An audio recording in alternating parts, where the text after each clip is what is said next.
All right, we're live. Welcome everybody to day 5 of the workshop, Cypress workshop. Um, Good to have you guys here. We'll get right into it. Thanks for hanging out.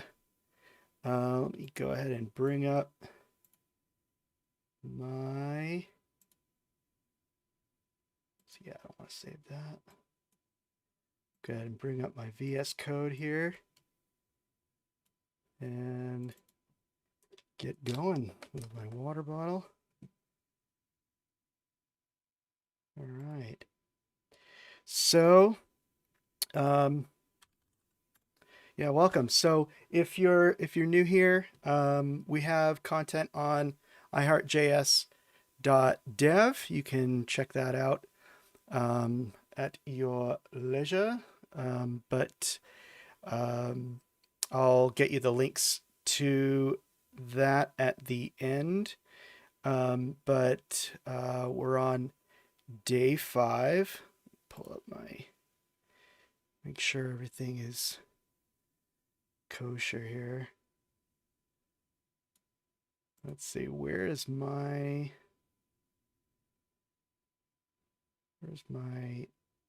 face? It's not showing my face. Oh, I see why.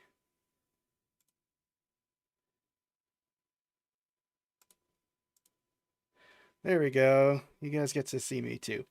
All right, cool. Let me bring that up and I'll zoom in a little bit here. Get situated, get comfy. So, all right. So, where was I? So, yeah, we're on day 5. We are almost at the end. This isn't the last one, but the next one is the last one, just in time for the holidays. And then I'll be getting this back up again some point in the future. Just depends on demand. But there'll be other content. I'll be working on other content for sure in on my blog and in other ways. So stay tuned for that. If you're not on the QA chat, the QA Utah chat, get on that. There, the information to that is on the meetup, and I'll put it in the description on the live stream. So let's see. So last week, just to kind of bring you guys back up to speed. So the last week we figured out how to sign in a user without interacting with the DOM, and that's really important because we don't want to have to go through the DOM, right? If we can avoid it, especially if we're already testing that in other ways. We looked briefly at how we could approach testing the My Account page. So the challenge that we gave you, and if you remember, every one of these is includes a take-home challenge at the end. So if you remember, the take-home challenge was creating a new spec for My Account, and inside that spec, you're to write a sign in function, and that was going to be invoked by before each hook, and then test to update the user's email address on that My Account page. And then for extra credit, you get that if you created a sign.signin custom command and signed in from a global hook, or pulled the credentials from the Cypress environment configuration. So that was your challenge. We're going to review all of that tonight. So let's dig in. So the first thing here. Oh, by the way, before I get going on this, Feel free to use the chat on the Zoom if you have any questions, and I'll certainly be looking at that as much as I can and answering those. If not, as I see them, definitely at the very end. So, yeah, let's get going. So, um, first, first things first, we have to get the app started. So how do we do that? npm start. And once we do that, let's go ahead and open up another shell here, and we'll do npm npx Cypress open. Did I do that? Yeah. So let's see, we've got our app going. And where's our Cypress? And there's our Cypress window. Here comes. Okay. Cool. So that's ready to go. Let's go ahead and just run this. Go ahead and just run this. Run this first test just to bring you guys up to speed as far as like where we left off.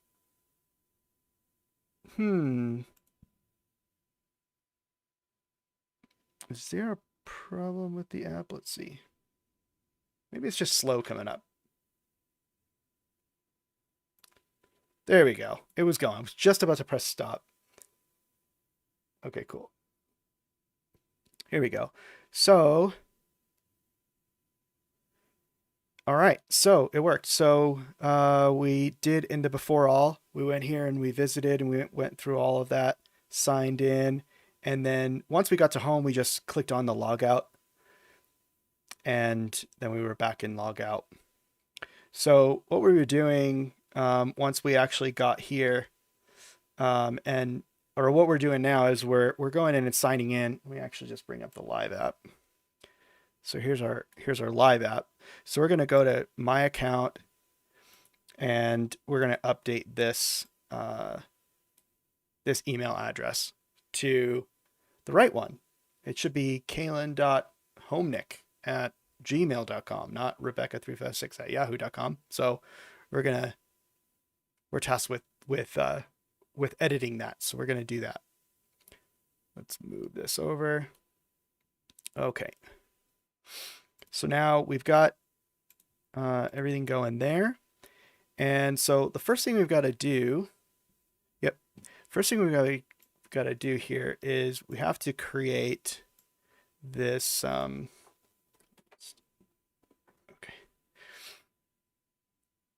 We need to go into our integration folder. That's where all our tests are. Let's create a new file. I'm going to say my-account.spec.js, okay? And in there, we were tasked with creating a function, okay? And what we're going to call that function, we're going to call it sign in. So what we're going to do. Okay, just make sure that that's what, yeah, you're, yeah. So sign in function, okay? And that sign in function was going to take a username, okay, and a password. And at the end, it, what was it doing? It's signing in. It's doing all the stuff that we were doing before. But, the way we're supposed to do it by not going through the DOM. So let's see. Where is that? Because we already have that, right? So let's see, through really just, you can do copy paste here. Okay. I didn't tell you that, but we're going to do that. Okay. So you've got your sign in. This is the code that we've already created. We had it in our other test. So now we've got it here, and look at this. We've got this data. This actually has to change. That's going to go to username because that's what we're passing in, and password. So that's what we're passing into the function, okay? And just to review, what we're doing to sign in is we're making a post request to the login endpoint, and we're taking the user and we're setting this auth state in local storage. And that process also sets a cookie. So those two things between the local storage and the cookie get us signed in. And so from that point, now you can just navigate to any page and you'll get there. If you're not signed in and you navigate, it'll, redirect you to the login, but it won't do that because we're authenticated. So let's go ahead and let's just save that. So that was our first thing, easy peasy. Next thing we needed to do is actually build our spec up. So first thing we need to do is describe. Usually for the title, I just like to make it whatever, not like that, but like the spec. So in this case, it's my account. When I mean the spec, I mean the file name. Usually the top level is just the name of the file. And the name of the file is usually based on what I'm actually testing, like the feature. Whatever you're testing might be different, but that's usually how I like to do it, and that seems to make sense. You can always break it up or combine things as it makes sense over time. So within that, we need to do an it. What are we doing in here? We're testing, we're updating the email address. So yeah, we'll just say update email address. Okay. All right, cool. Now we need a before each for that. Okay, because before we do this update, we have to sign in. So we'll say sign in the title of the before each. And inside there, what are we doing? We're signing in. So we already have our function. We're going to sign in and we're going to pass it a username and password. Where's that going to come from? Well, that's going to come from a data object, which we haven't created yet. So let's do that. Const data equals. Okay, inside data, you have username and password. Where's that going to come from? That we set to these guys here. This again is just from our other test. So we have our username and password. We've got our data object. Now we can use it in here. So we'll say data.username, username, data.password. Okay. And let's do, this can't be empty, so we'll just put a placeholder in here. Sci.pause. Save that. And let's go ahead and run it. If I go to Cypress, there we go. We have our my account spec there. Let's go ahead and try that.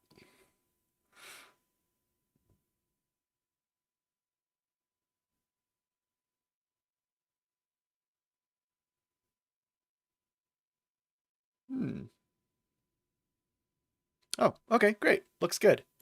So let me kind of increase this. This might be a little on the smaller side. In fact, I'm going to just run this in Chrome because it's not liking the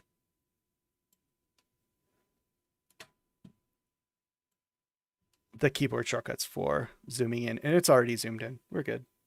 All right, that looks pretty good to me. Okay, cool. So we've got our before each. We made the request. We visited the page. And it looks like we've got these requests here, right? So we're gonna have to we're gonna have to set the routes for that, right? We didn't do that, so let's do that. So let's do before each, and we'll set up routes.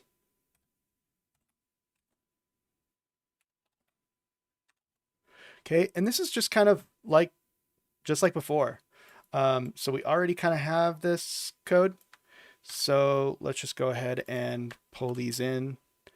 There's probably more than I need, but that's okay. Okay, cool. So now we've got we've got those there, the routes defined, and then we can wait on those if we need to. Now, ultimately, what are we trying to do? We're trying to get to that account page, right? So we're here, we're at home, and in order to update the email address, we have to go to my account. Then from here, we can go in here and make a change. And now, if you see on the right here, there's a new URL, user settings. That's what we went to when we went to my account. And then in here, we're going to update it to kaylin.homenick@gmail.com. And then if we save that, you'll see that there actually is a patch going on over here to users. Makes sense? And then there's some authentication check. Okay.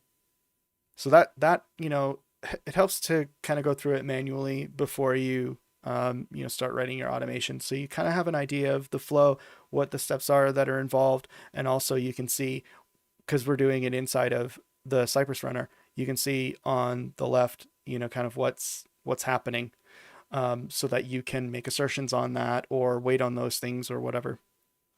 Okay, great. So now let's go back to here, and if we go to, let's go over here to our sign-in function. We're actually visiting home, but we don't need to visit home, right? I mean, why go home and then go to my account? I mean, I guess we could go home and then, and then click on my account, but we already know from the home test, we already know that my account link is working just fine. So no point in taking the extra steps and going to home and then clicking on my account. Let's just go straight there. And we already know that user settings is the location of that. So as part of the test, now that we remove the visit here, let's just do sci.visit. And then I can't type, guys. Here we go. User settings, I think is what it was. User settings. Looks good. Let's give that a shot. I like to do one step at a time just to make sure everything's looking good. Great. So we visited user settings. Well, it's working on it. And yeah, we're at the home, and we've got these notifications coming up. Cool. Okay. So I like to wait on these things. XHR requests. In some cases, waiting for all of them is the best thing. I like it because a lot of times the DOM really isn't ready for the next action until those requests are finished. So I'm going to wait on those. So let's go ahead and do sci.wait. And there's 2 in a row, so I'll just do both of them. So we've got at, what was it, get notifications,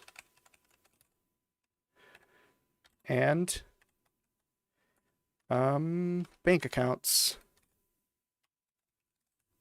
All right, cool. Wait for those. Visit user settings.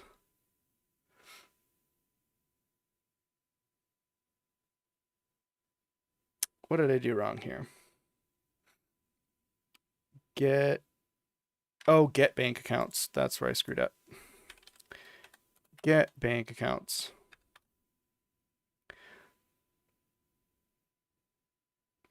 I'm not sure why that visit thing is taking so long, but it works. Okay, cool. So now we waited. So now we're there. We waited on stuff.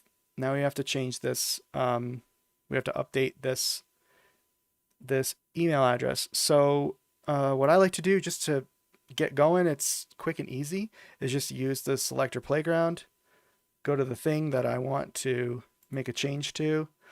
In this case, it's the email, and it comes up with this data test, which is perfect.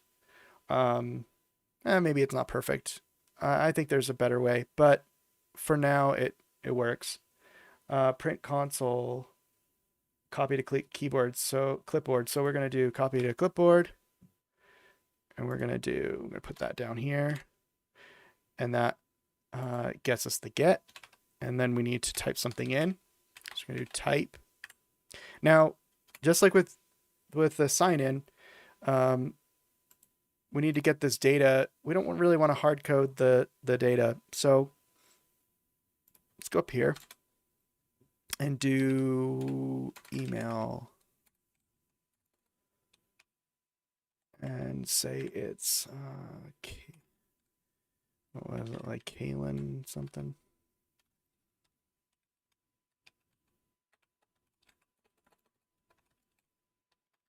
Okay. Oh, we didn't actually type anything in yet, but let's make sure it worked. Yeah. And it's just complaining because we don't have a string, but to type, but we've got the right input.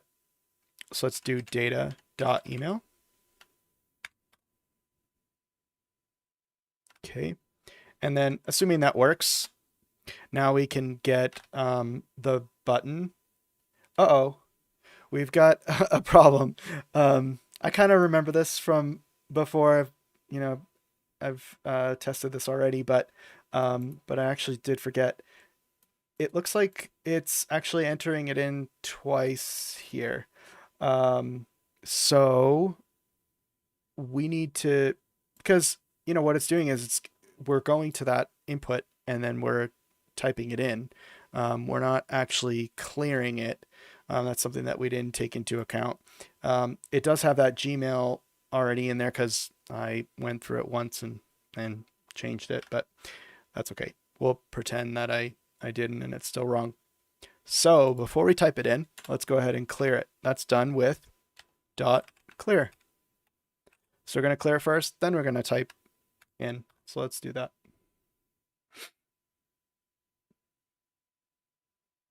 And then after we type it in, we're going to save. Great. So we got it, we cleared it, and we input. So then we have to save, right? So that's usually pretty easy. Let's just use this anyway. So one thing you could do is, since it's a button tag, you could do sci.contains and button, which is the context of the contains text, and then save like that. Or you can do the thing that we copied, which is that submit. Either way works. I think the contains, assuming it works, is more readable. I think it's more understandable what's actually going on, where we have a .click, we're clicking on a save button. I like it. It's subjective, but that's what we're going with. And then okay, so if we remember, after we clicked on save, there was some other stuff that happened. So we'll make assertions on that. That wasn't really part of that wasn't really part of the challenge per se, but I think it's good practice. So we're typing in, and we're getting this, and we're clicking on save, and there's our patch to users. Oh, it looks like we actually don't have the routes for that. So let's go ahead and add those in. So we'll go up here and add those. So we'll do sci.route. Keep doing that star when I do a paren. Okay, and then it's a patch. So the first argument is our method, and then the second is the path to the API, users. And then we'll just do it's gonna be, I think it's gonna be star. So this is like a mini match. So there's a library called mini match. Look it up. I'll put a link on the content page, the day 5 content page. But basically, it's mini match is what's used for matching. It's a glob pattern. If you understand glob matching, then you'll understand how that works. But yeah, that's what's used to match that. So it's basically going to match anything after users. If we go back here to this, you'll see there's a users and then some random number there. It might not be random. Maybe there is an ID or something like that. So I could probably use that, maybe figure out what the ID is, and that's probably too fancy. I don't think it needs to be that complicated. So we'll just leave it at that. And then as, what are we going to name that? How about update user? There we go. And then the other one was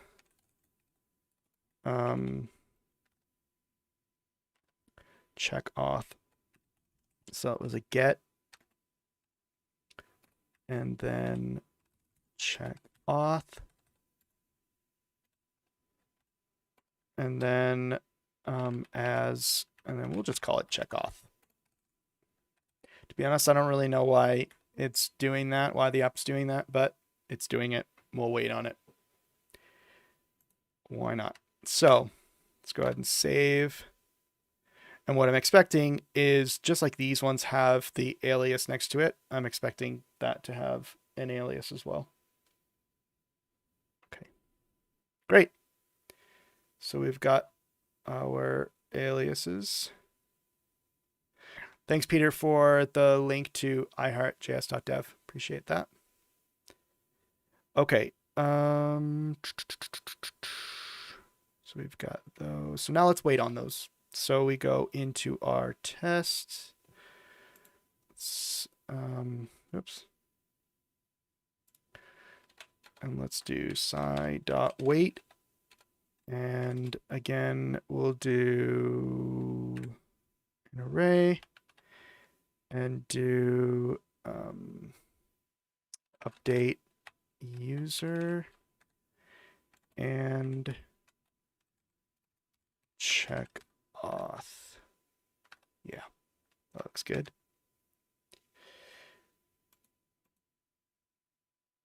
Cool.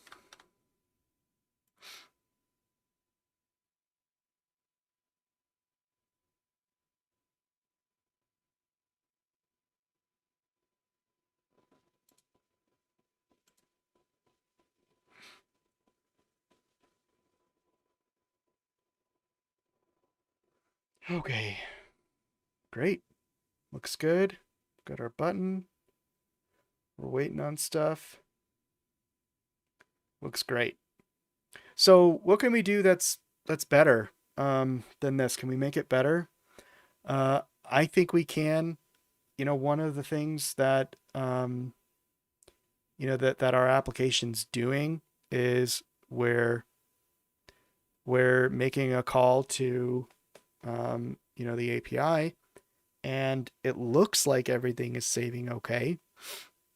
In the past, I've seen, tests where, they might go, I don't know, to it, like reload the page or go to another page, or maybe when you save in a situation like this, the page reloads and then they'll just, in the test, they'll just check that the text is actually in there.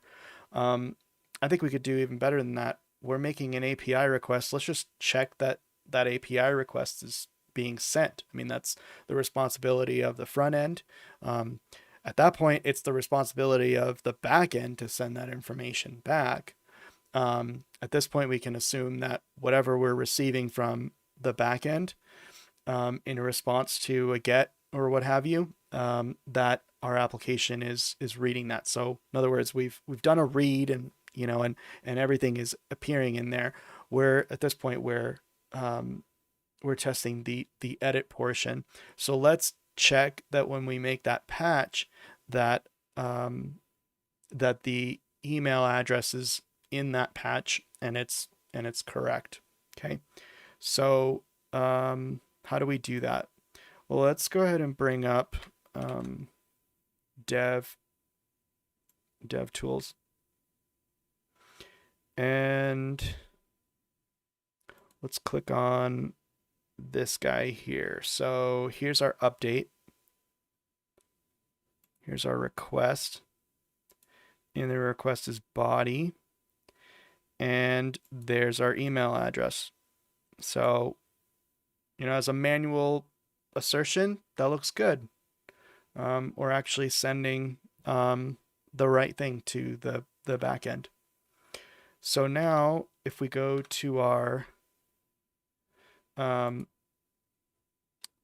test here, so we need to make an assertion on this.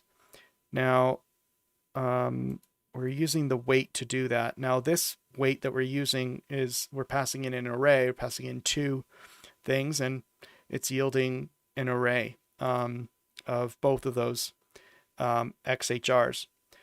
We could do some fancy stuff with dealing with that, but I think it's better just to split these up. So we'll do sci.weight.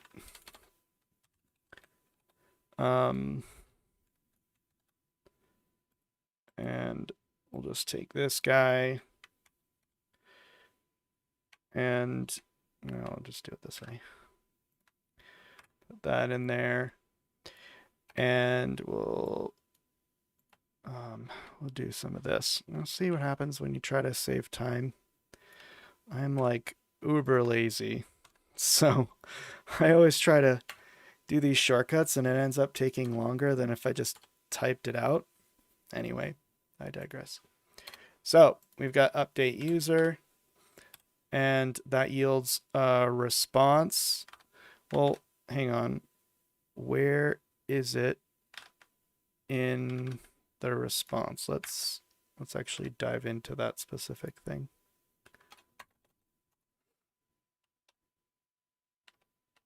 What did I do? I think I just goofed. Let's try that again.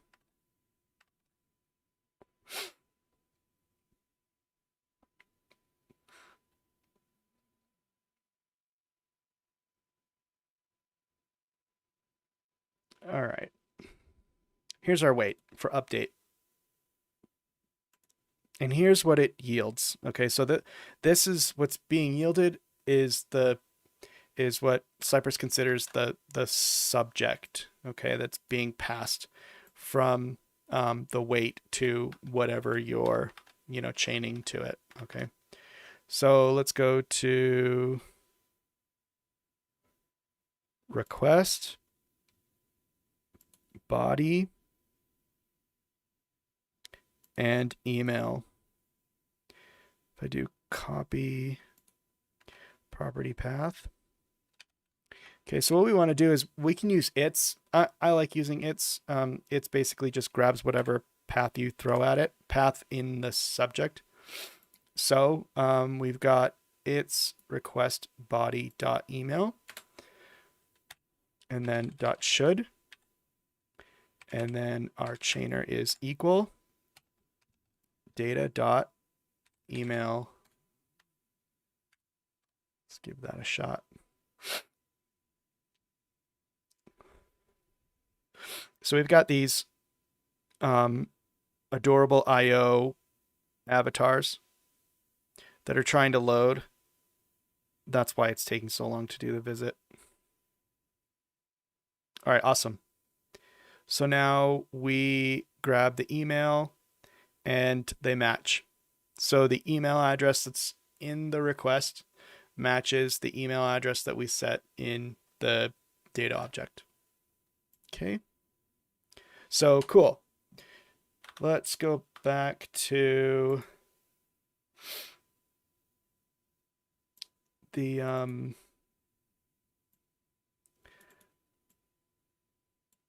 take home challenge. So you're charged with creating a new spec with that sign in function in the before each hook and write a test to update the user email address. So we did that.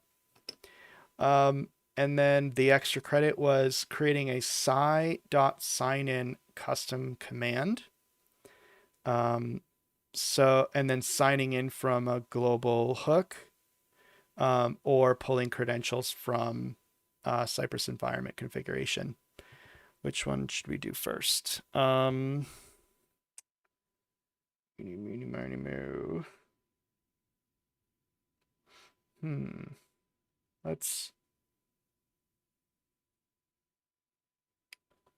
Let's see. How about we do where did I put on? Let's do the command first. Yeah, let's do that. Okay. So we've got this sign in function. Now, sign in is probably something that you're going to be doing in other places. You know, you're going to need to do that in other tests.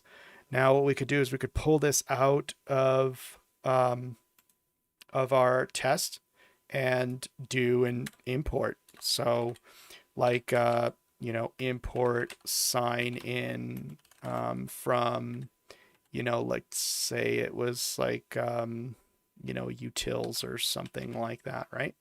So we could do that, but then we need to put that import into every test. I don't love that. The other option is we can create a custom command. So just like how Cypress has sci.visit, sci.wait, and get, clear type, all that stuff that we've been using, we can create a sci.signin custom command. And then because by creating a custom command, now it lives under that cy namespace, and that's a global, so it's available everywhere. So let's go ahead and do that. Now, how do we do that? Well, we've got this support index file. And if you read the comment in here, basically this is going to be executed every time you run a spec. So this import commands is included in that. So let's go to commands. Okay, so here's our commands. And if you look at these examples and on the custom commands documentation, you'll see the syntax is pretty straightforward. Cypress.commands.add, and they even have this login example, which is basically what we're doing, right? So what we're going to do is we're going to say Cypress.commands.add. In our case, it's sign. You could do this, Mike. Sign in. And then our function. Okay. Let's go my account. Let's pull this out of here. We'll copy it for now. So we've got sign in. So we can actually just go right here and do sign in just like that. Okay. So now we've got sign in. Pretty sure. I think we can run with that. Let's go ahead and actually we probably won't need that here. So we go right here. So sign in isn't found. That's fine. It lives under Sci. Let's give it a shot. We need to save that, and then we'll save this. And bring this up.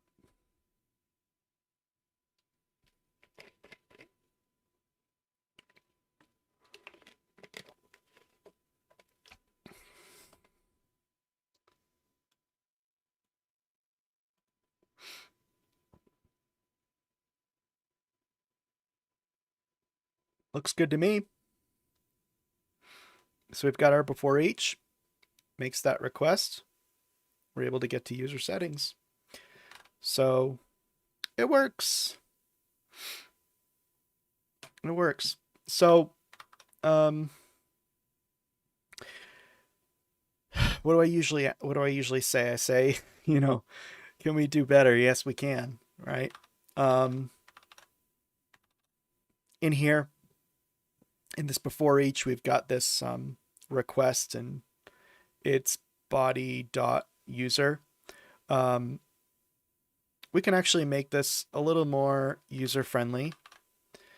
In some cases, in these tests, there's going to be a lot more going on. And so sometimes that can get, pretty convoluted. You're abstracting this, in some cases, complex logic out. And so you can abstract out some of this, output as well, kind of simplify it, right? So we do that through Cypress .log. Okay. And log takes a few different things. In fact, let me pull up the documentation.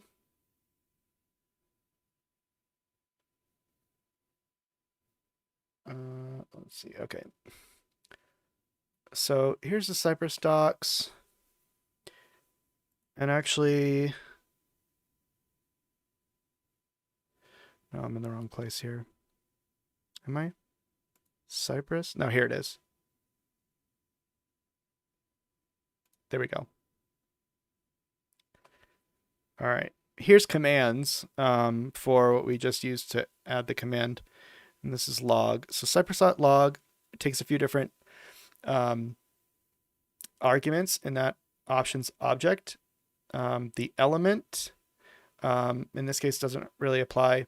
The name of the command, the display name, which overrides the name, for display purposes. The message, which the default is the arguments to the command. In this case, username and password, and console props, which is what shows in the console when you click on the click on the command in the command log. So let's just leave. Let's do this. Let's actually not put anything in here just to see what happens. So we'll just go with the defaults. Okay, so we've got sign in, Ali2, which is the username, and secret. If I go here and I click on it, we've got in the console down at the bottom. Let me embiggen that. Make bigger. All right, cool. That looks good. We've just got the name of the name of that command. So now we can go here. We can say let's just say name is authenticate. Let's just do that. And you can see right here, it actually changes the name right there. I don't love that. So I'm just going to put it to sign in.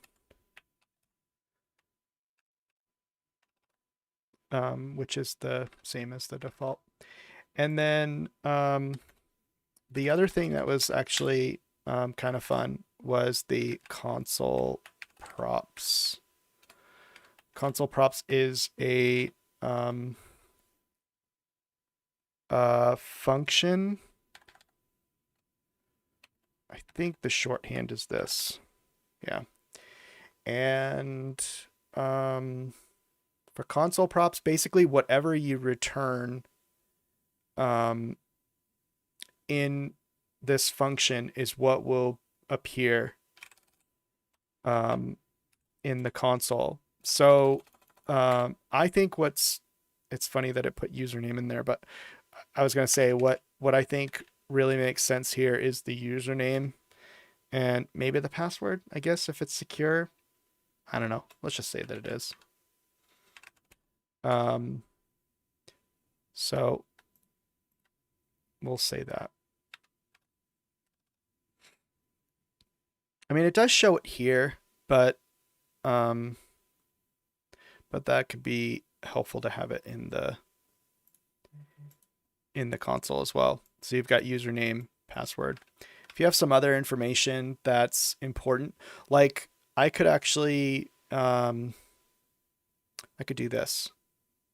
I could say const log equals cypress.log, and then I could go down here and let's just say I wanted to put the user information in the log. How would we do this here? The best way would be probably just right here at the end. So then I think I could do log dot, I'm going to get in trouble now because I'm going to do it wrong. Let me see. Oh, maybe it's in the documentation. Let's just go ahead and do that. Log. Of course, it doesn't have that example in here. I think it's update. Oh, I know what to do. This is a great lesson. This is a great lesson on how to Cypress. All right, I'm going to go to cypress.log. I'm going to go to the definitions right here. Type definitions.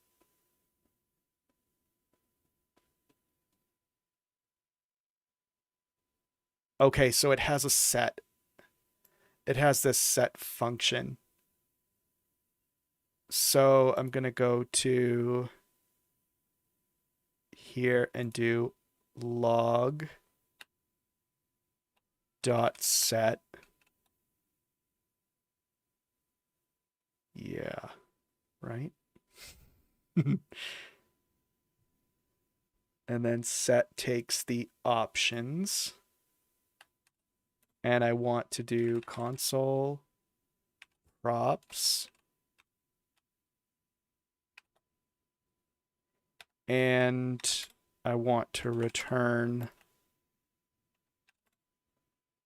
a few things. I want to do username, password. By the way, username, password, this is just shorthand for password is password kind of thing. Username is username. So you can actually just get rid of that and do that. That's just shorthand. And then let's do user and auth state. Okay, save that. And hope I know what I'm doing. I do. I do, right? Okay. We don't have to finish it. Of course, I had to refresh it. Here we go. Sign in. Awesome. So now we've got username. We've got the password. We have this user information. and we have this auth state.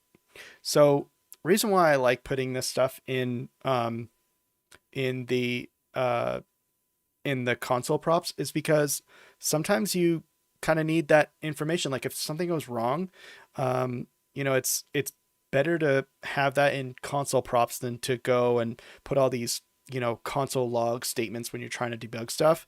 Like oh crap, it didn't sign in. Well, what was in the response? Was there even a response? What's auth state? Did we set that auth state properly? I could even get the value of local host and put that in here too to make sure that that got written, or see if there's anything else in localhost. So there's all kinds of things there, uh, benefits there. So Dwayne asks, um, did you have cypress.log or just log? Okay, so what I did was, sorry, I kind of went through this a little fast. So what I did up here is when I did cypress.log, I first did cypress.log, and then I assigned that to log, and then I was able to do log.set later. Yeah. Okay. Yeah. So I see the const now. Yeah. So I just took that, what was returned, and I put that on here into log, and yeah, and then that allows me to do the set. And there's other stuff, I guess, too. Snapshot. That doesn't really apply here, but I might as well just show it. So with snapshot, I think I need to pass in. So, okay, so, you guys might be thinking like, why is this guy so unsure? Well, this particular Cypress.log is not very well documented, and Cypress actually calls this out. They're like, yeah, there's all this other stuff that you can do, but they don't really document it. And there's some examples, around if you know where to look. And so, yeah, so it's really useful, but for some reason they have great documentation, but Cypress.log, for some reason, they don't really keep that up to date. Anyway, so we can do a snapshot. You have to pass in an option here, which is, I think it's, they don't even have it here. Maybe it's in, we go to this definition.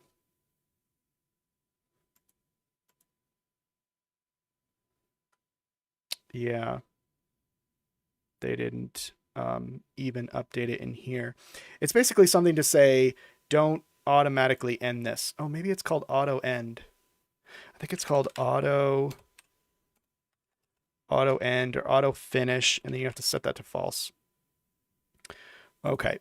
And then, okay, so with snapshots, basically what that allows you to do is, again, it doesn't really apply to this apply here because there's not really any snapshots of the DOM, but that's okay. So we'll do like after the request, we'll take another snapshot. So we'll do log.set. I think I could just chain it right off of this dot snapshot. And then let me do, is it end? Oh, come on. Is it that? Now let's try it.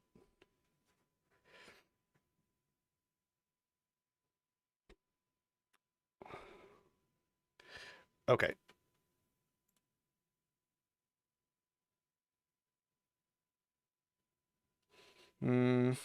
Yeah, I guess I can't really do it here because there's no actual DOM. Let's put it on, we'll put a pin in this, and we'll do snapshot stuff another time. I was hoping to kind of go off the cuff and play around with that live, but it's not going to work. That's okay. So um, so we have our log. So now we can go here and we can say in our request, we can say, sorry, we can say log false. Okay. Because we don't really need that information. Can we do the it's? Can I do that? Yeah, I think I can. So I'll do log false. Okay.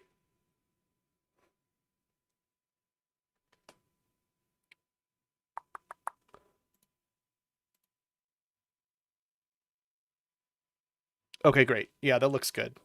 So now we're not showing the request information. We don't really need to, or that it's now we've just kind of consolidated all of that into the logic is in the command, but also the command log is in a command. You know what I mean? So, and then any information that we would, normally want to look at, under the hood is exposed through the console, um, console props. You could play around with, what's actually being shown here as well, in there. Just check out the docs that aren't there or play around with it. Yeah. So we've got that now. Um, we so one of the other things that let's do this. I think now is a good time to take a quick break, and I can take a breather, take a drink. We'll take just a 5 minute rest, and then if you guys have questions, you can ask them through the chat, and I'll answer them through the stream. And then after, when we come back, we'll go through the rest of the challenges. I don't think we have the extra credit specifically. I don't think we have time for anything else, but what we'll do is when we come back, we'll talk about creating a global hook, and we'll also get a little bit more professional about how we set that password. We're just kind of setting that password uh, at the test level. But what if we're in a different environment and we want to set the password, from say CI or something. If we want to if we want to run in a different environment or something, that we can't. That's not going to work. Um, so yeah, so we'll talk about that when we come back. So 5 minutes break. So it'll be excuse me, 10 after the hour, and we'll start back up. As you can probably hear, I'm starting to kind of lose my voice a little bit. So I'm gonna get a drink and come back on.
All right, we're back in business. So talked about so we created the command, and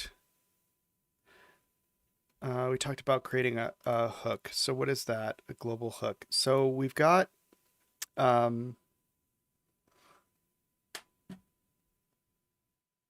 we've got this before each in this test, and this before each. Well, what if we need to do this in every single test, in every single spec? Um, which pretty much do, with the exception of the sign in and sign up. Um, we have to we have to we have to sign in. We have to authenticate, right?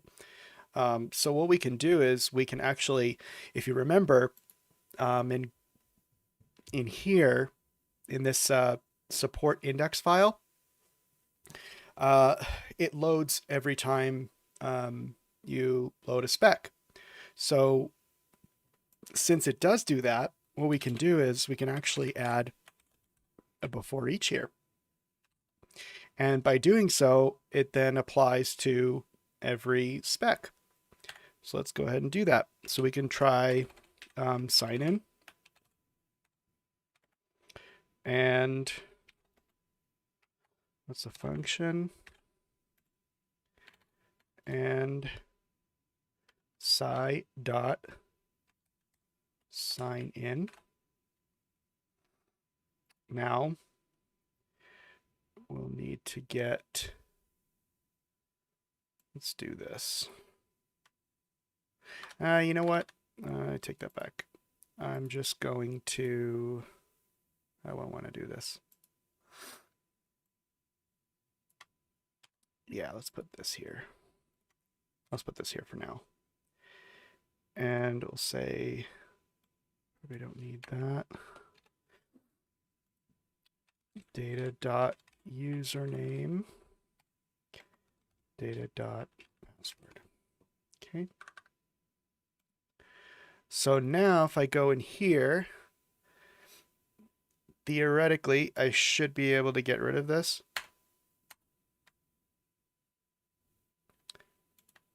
Save that, save this. Bring up, where did my thing go? Here we go.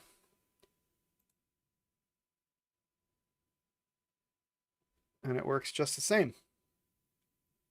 We still have that before each because it is now global. Yeah.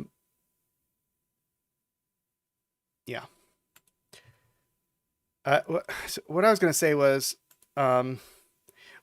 there is a way to make it so that depending on the test you're in or the spec, you could basically put like a conditional in here. But I don't think I want to do that. Maybe I'll have that be like a take-home challenge.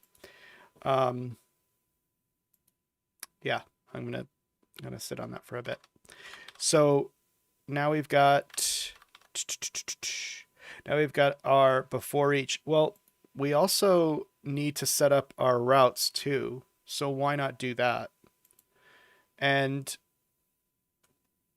I mean, if you think about it,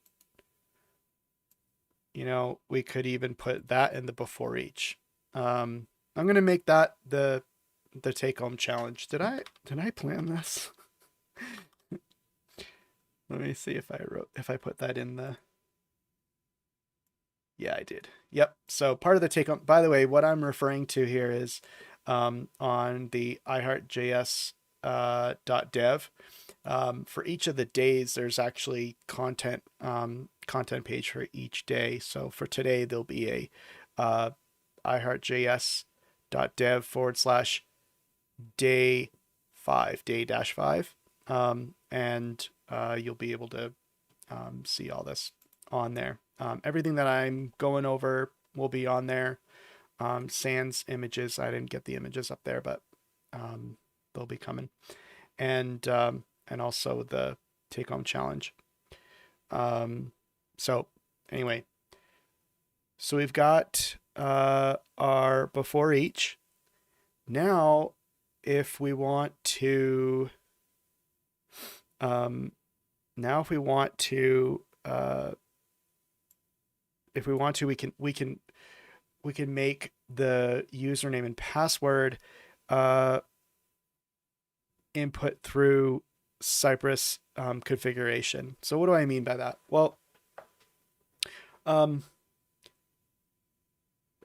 your situation might be different, but a lot of times when you're running tests, you might be running tests in different um, environments, and as such, you might need like if say you're running tests in production, right? Well, I should hope that that your password is not is not insecure or the same as the password for your test environment. And depending on your organization, you may not even want to have your password uh, committed to source control. There might be, whether it's under your control or not, you might, that might be a restriction. You may not be able to do that. Or if you're like me, you just don't you just don't feel comfortable with doing that. So how do we avoid that? Well, we avoid that through Cypress configuration. So when you are running Cypress, and in this case we did npx cypress open, you can actually at that point specify uh, a username and a password. Um, and that can be set actually in the command. It can be an environment variable that you can set, and then that gets read by Cypress. Um, or you can have a file that is not committed to source control, um, and define it there. So you could do like a Cypress dot uh, environment dot JSON or something like that.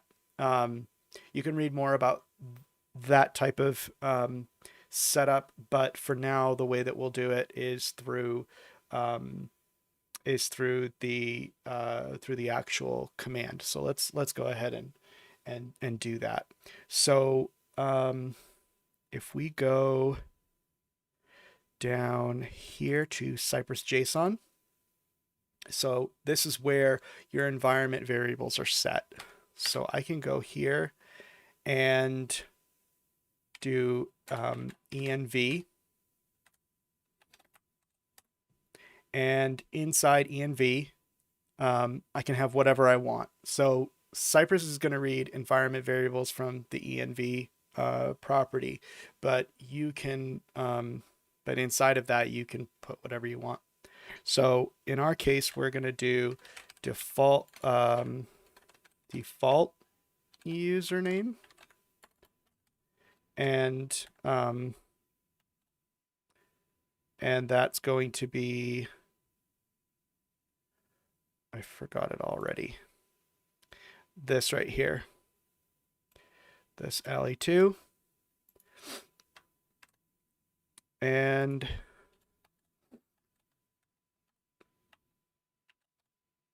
then default password, and let's just say that we can't have one because we can't commit it to source control, so we'll just leave that blank. Okay. And then let's leave it at that. Let's leave it at that. So now we'll save that. And in here, this username, to access that information, we could do cypress.env default username. And here, the secret Cypress dot env default password.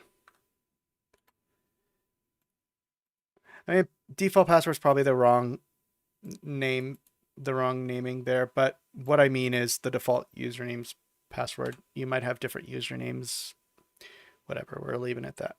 So let's save that. Okay. And then I expect the test to fail. So whenever you save Cypress JSON, it actually kills the run because you do have to start it all over again. I won't run it because we already know it's going to fail because we don't have this password just yet. So how do we get that password in there? Well, let's go down here to our terminal, and we're going to do npx cypress open -- env and then default password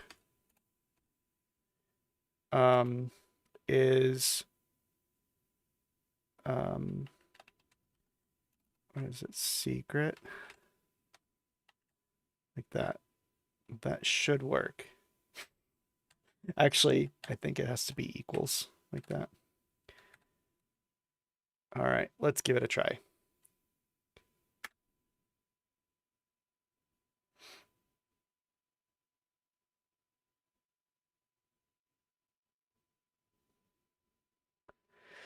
Here we go to my account.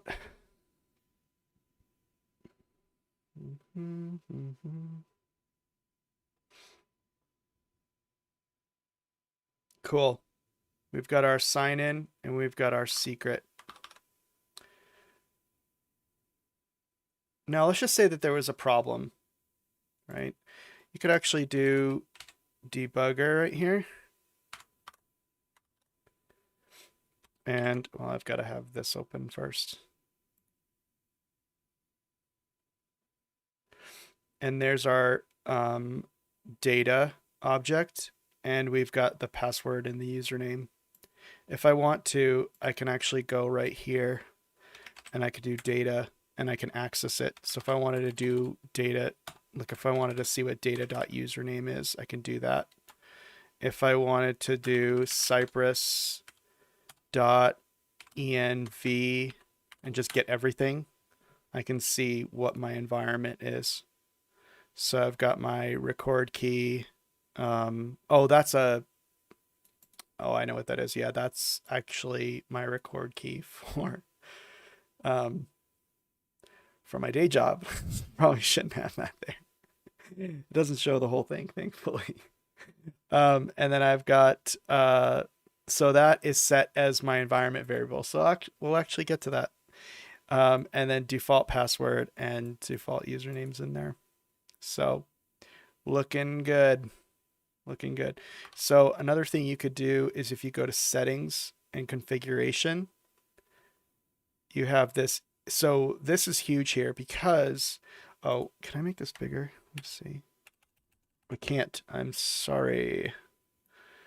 I can make this bigger, which doesn't really change anything, but sorry. What you're seeing in here, I really don't like that I can't zoom in. Oh, here we go. How come that didn't work? I did do Command plus, but I don't know what happened. Anyway, all right. So we've got so this settings tab in here. These are all the defaults for the Cypress config. So that's why this is empty because I'm going with all the defaults with the exception of this base URL, which I set in an earlier session. But yeah, you can go through this and see, but this is highlighted because it's telling me where this information is coming from or how this is being set.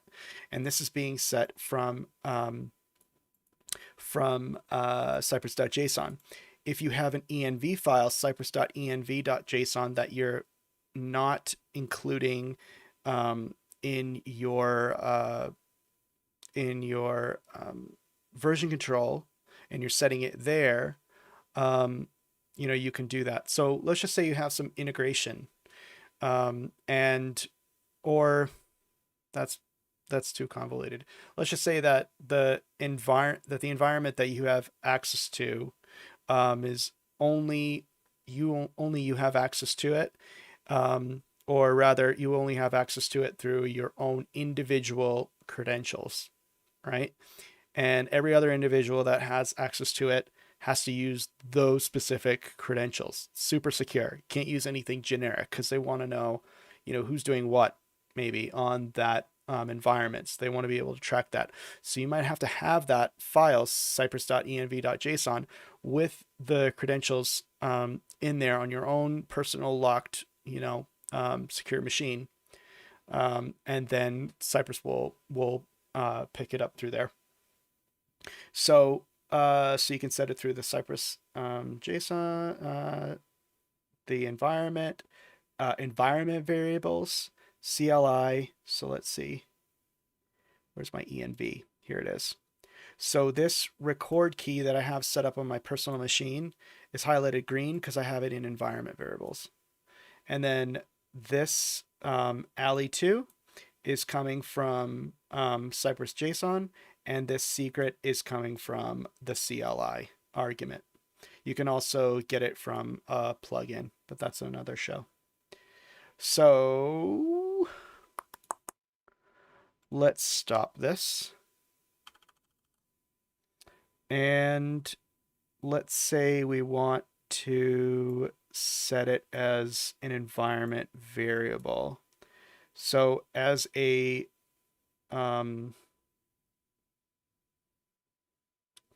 let's see, what would be the best way to do this? So I think it would be Cypress underscore default password. I think this is the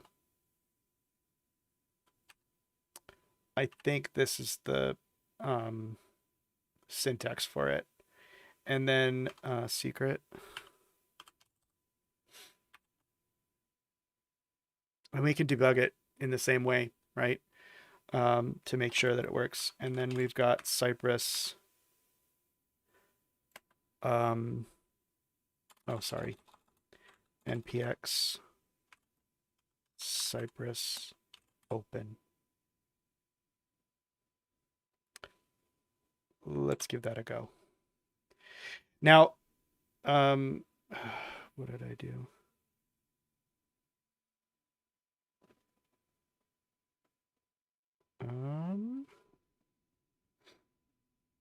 Oh, we're good. All right. And then you know what? Let's go settings, env. We need to set the default password right. Let's try that again. It could be, whoops.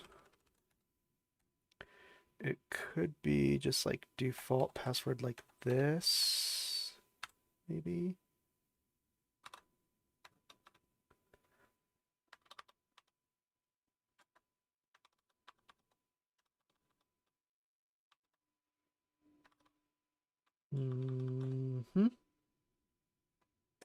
Maybe not. Why isn't it loading?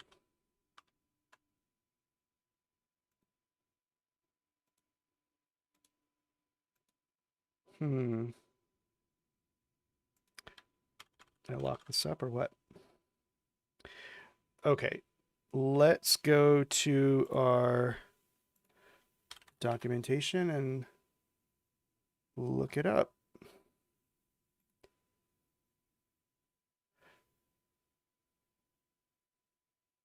Okay. Nope.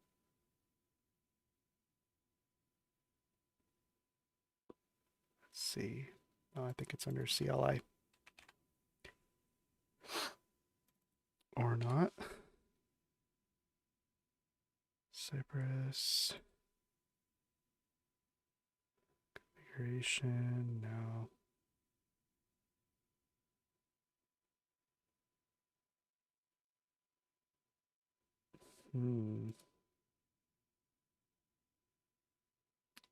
Yes, here we go.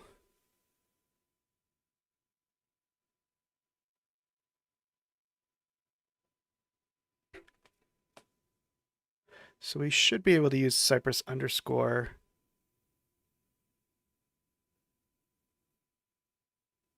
And then Cypress will strip off that.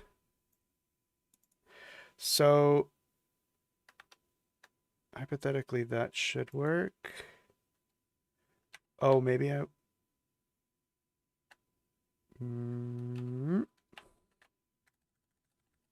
Maybe I need to use double quotes. And maybe I needed to do that and. I'm not sure. I might need to just export that instead. Let's just try this. Configuration. Okay, so I've got default password set. But default, it didn't accept it as default password, which is interesting. That's really interesting. Oh, I see. So, okay, so I think what you need to do is like this, perhaps. Let's give that a go. This is just one of the corners of their documentation that's not super clear, and I just don't remember offhand, and I thought I did. Okay, we got it. We got it. All right, cool. So now the point here is that you've got this this set, you know, in the we're doing it through the command, but the assumption is that you have you know, your environment variables, you know, set, and you know, if this is on CI, you know, it has its own environment variables. But yeah, so that's what it would read is Cypress underscore and then the whatever the environment uh, you know, variable it is. So that's, you know, another way that you can do that. In my case, I already have like with the record, with the record key rather, I already have mine set in my you know, environment variables on my machine. I'm not gonna show that, but yeah, that's how that works. And then the other option is through that file, like I told you, which would have the same uh, you know, schema structure as this Cypress.json file. So what Cypress will do is it will just read that file and overwrite whatever you specify in there. Okay, so now we have you know, more what you call it, like parameterization, right? So now you know, we don't have to and actually we didn't take it out of here. That's okay, but now we don't have any you know, sensitive information that is being sent to you know, sent to version control. It's you know, it's under lock and key, so to speak. um I think that's it. I think that's all she wrote. So to kind of recap, we created a brand new my account spec, and inside of that um, we are well, at first we created a function to sign in, but then we took that function and we created an additional abstraction, another level, by making it a custom command. Um, and then uh, and then we kind of an abstraction. We took the before each that was at the spec level and made it a global hook, right? So now it's going to apply to all your tests that you need, to sign into, and then we, uh, as part of the test, we updated the email. We talked about uh, making an assertion on the request, something that we've done before, but it's good practice. And we also parameterized our inputs, specifically the credentials to our played around with that debugger. That was fun. Um, and yeah, actually, just maybe one more thing, one more kind of extra uh, thing to send you home. So what I like to do is, from like an architecture standpoint, when I start to create, a lot of different commands, is rather than keep it inside of this commands file, I like to create what I call support modules. So inside of here, I will create another one and we'll call it auth.js. And let's just say that I had um, some commands for traversing the DOM, maybe to help me fill out forms or something. So then I would do something like dom.js. And let's just say that I was manipulating data. So I might do something like data.js. Especially if you have a really involved application and um, you want to use commands to, how would you say it, like lower the friction. Writing tests is already very difficult. It's not a motivating endeavor, especially when you're trying to motivate developers on your team to contribute to your end-to-end testing project. Every organization's different, but in my experience, there is a lot of friction involved. And when you're trying to make a decision between developing your product and developing tests, a lot of times the priority goes to the product. And then, of course, you generally pay for it in the long run. So if you want to, increase that enjoyment in writing tests, motivation, lower the friction, with writing tests, barrier to entry, maybe, uh, take some of that complexity to authenticate, for example, to manipulate, transform test data, to traverse or interact with the DOM. Take that complexity out, put it into custom commands, and it'll make your tests much more readable. It'll make the command output, like we talked about with the command logging. Uh, it'll make that experience much better.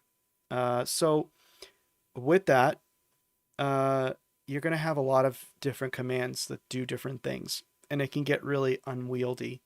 We haven't really gotten to that point in this workshop. We probably won't. Maybe in a future workshop. Uh, Perhaps I'll do an advanced workshop, but let's imagine for a moment that it is kind of getting, unwieldy.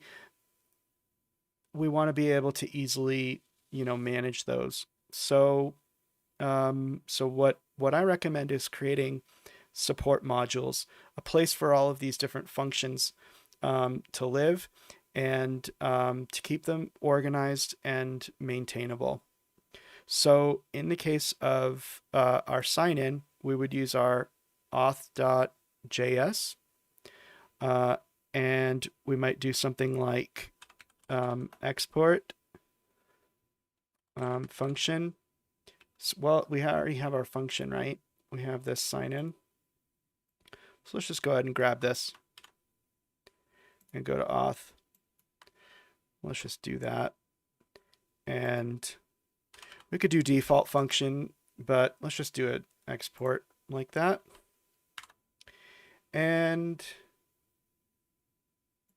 let's go here. We can remove that. And we can do an import. Import sign in from what am I doing? There we go. Auth. Just like so. We'll just make sure everything is still kosher here. Okay, let's do that.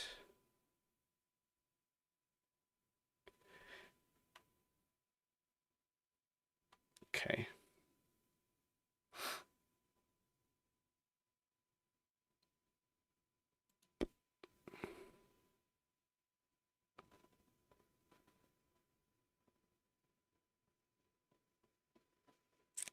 All right.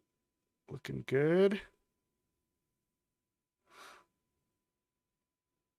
I think that that's good. Yep. Cool.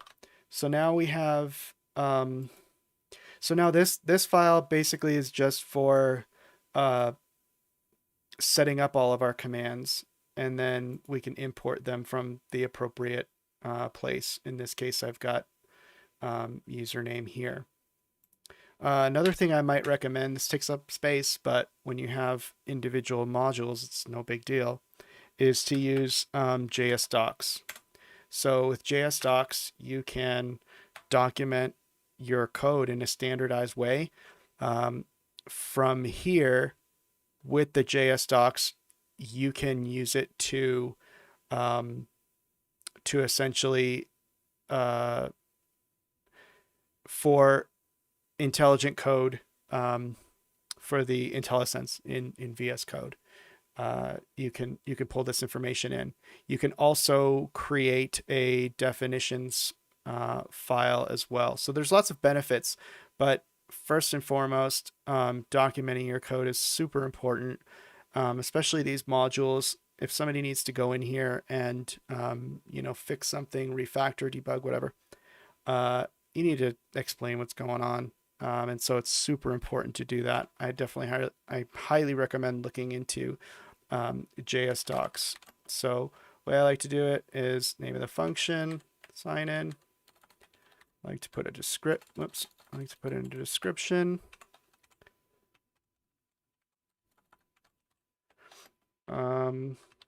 Sign into app. It's really simple.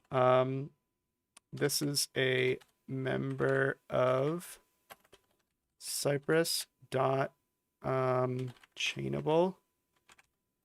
And basically what that means is that it's a Cypress, it's a custom Cypress command.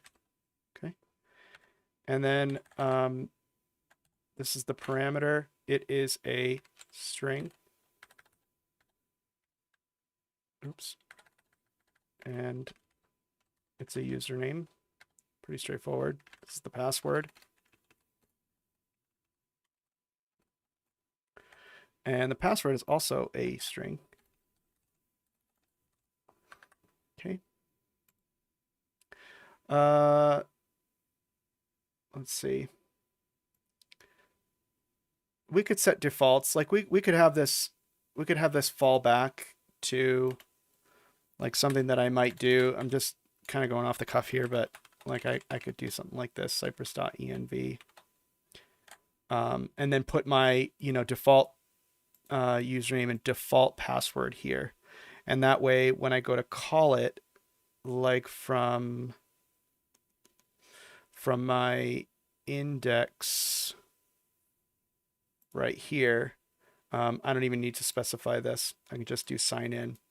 And, when I use that command and I want to, sign in as a specific user, I can always override that information.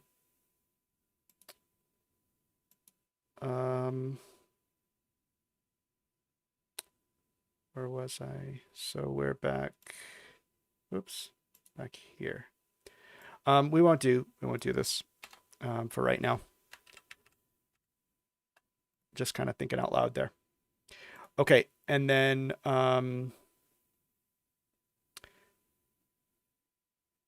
something else that you probably need to know with commands that I haven't mentioned is, let's just say that you did a command and you wanted to chain off of that. So in the case of get rid of these. In the case of index, if say you wanted to do sign in and then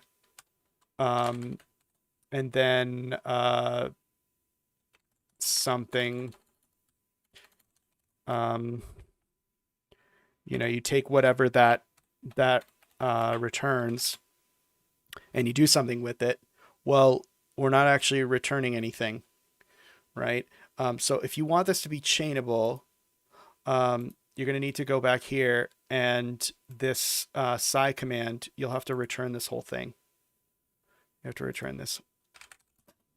In fact, it's probably a good idea to just get into the habit of doing that with your commands. I think it's a good practice. I haven't really run into many problems with that. I think it's just because I return, even though I don't necessarily intend to chain off of it. I might. So I think it's good to get into the habit of doing that. Now that I have a return, though, this is going to return a Cypress.chainable. And that is the subject of the command, and that's whatever this returns. Yeah. So yeah, I think that's it. I think, well, we could probably do even better. I don't know if we have time though. So something that I would definitely look into exploring is creating a commands dot d dot ts. Okay. This is where you can do some fun stuff. So I believe there's plenty of documentation on this, but I believe it's interface Cypress. Basically, you can extend the interface, the Cypress interface, which is the namespace. That's really what we're looking at, and what you'll do is you'll add the definitions for your custom commands. Why is that beneficial? Well, if you remember before, we went into, it may work. I don't think, no, it doesn't work. So yeah, you have to actually have those definitions in there. But if you remember before, we were, like we weren't sure what was it that we were looking at? It was the definitions for log, right? Yeah, it was in here. And I went into the definitions and I said, go to type definition. And that brought up this cypress.d.ts. And inside of it, it has at the top level, um, it actually has this Cypress interface where everything lives. So, including all of those commands. So, you can add your sign in command to that, and that gives you that same IntelliSense, right? So then you can go in and just hover over and see exactly how your command works. In case you forget, which you probably will, uh, but at the very least for your colleagues or anybody else that might be, using your custom commands. So that is definitely it. I'm going to stop there. I think you guys have enough to get you going with the uh, the take home. So for that, what I challenge you to do is add a sci.setuproutes command. Put it into the put it into a global hook, and then I want you to update all of the tests to use those global hooks. So if it's signing in, just take that spec level hook out, depend on that that global one. In the case of sign in and sign up, I challenge you to, this will be kind of an extra credit thing, but I challenge you to figure out what you can do to exclude that, because I think signing in might mess it up. I haven't tried it, but if you're in the sign in spec and you're already signed in, it might mess with the test. I'm not sure. Sign up, same thing. Let's make sure that it doesn't actually muck with that. So figure out what to do. Are you gonna just are you gonna let I don't want to give too much away, but are you gonna let it authenticate anyway and then just clear out clear that out? Are you gonna add some kind of conditional in the hook to say, if it's this test, don't run, that sort of thing? Yeah, give it a try. And then next week, we'll go through it. We'll talk about that, talk about how to do it. And yeah, and then that's right. I was going to say next week is the last class. Yep. So that'll end it. If you guys have any questions, let me know. Oh, Dwayne, will day 5 be posted soon? It should already be published by now. Let me double check. Nope, it's my fault. I've got that wrong. Let me fix that right now.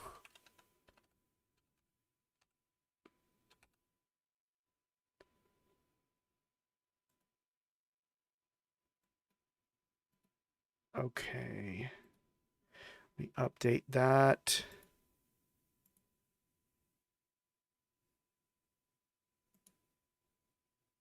Okay, we're good. So just to get you guys up to speed, so if you go to iheartjs.dev day 5, we've got the day 5 content here. So it has everything that I went over, sans images, as well as the take home challenge. So I do my best to try to keep that content up to date. It's kind of a lot to put everything together, but I'll get that updated, and then next week will be day 6, and we're gonna call it good. So thanks, guys, for hanging out with me tonight. And if you're watching the recording, thanks for watching all the way through. And yeah, let me know if you guys have any questions. Feel free to comment, subscribe, get in touch with me. You know how. If you